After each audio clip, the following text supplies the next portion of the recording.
कोण असा देणार, त्याला मान फिरून जातो. तर हे पुण्य म्हटलं, जर तुम्ही चांगलं कार्य कराल यशस्वी व्हाल.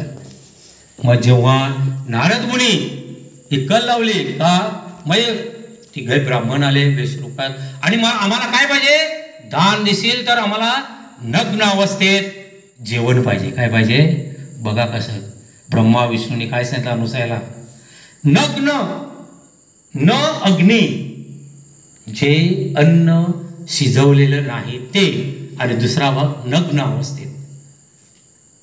फळं दिली, दगड दिले, जेवण बनवायला सांगितलं. मोठा प्रश्न अनुसयाला पडला, करायचं काय. अत्रि ऋषींचं दर्शन घेतलं. अत्रि ऋषी ध्यानस्थ, ऋषीमुनी का मोठे झाले, संत का मोठे झाले, ते ध्यानस्थ असायचे, वारुळ चढायचं अंगावर सगळं, तर स्थिर असायचे, डिस्टर्ब झालं नाही. आपण पाया पडत असतो तर इकडे लक्ष तिकडे लक्ष, याच्यामुळे देव पावत नाही. देव पावत नाही, देव प्रत्यक्ष आपल्याला फक्त मदत करतो. श्रीकृष्णाने महाभारतामध्ये लढ्या असताना श्रीकृष्णाने युद्धामध्ये शस्त्र सुद्धा चालवलं नाही, पण 11 यक्ष लोणीला सुद्धा हरवलं. का, गायडन्स, मार्गदर्शक, त्यांनी फक्त मार्गदर्शन केलं. म्हणून आपण सुद्धा जीवनामध्ये वाईट करता फक्त मार्गदर्शन कर, हे चांगलं हे वाईट. आणि मग काय करायचं, मग त्या ऋषी अत्रींचा पुन्हा स्पर्श केला अनुसयाने, तीर्थ आणलं, तीर्थ शिंपडलं. काय झालं असेल त्या तिघा ब्राह्मणांचं, छोट्या छोट्या बाळामध्ये रूपांतर झालं.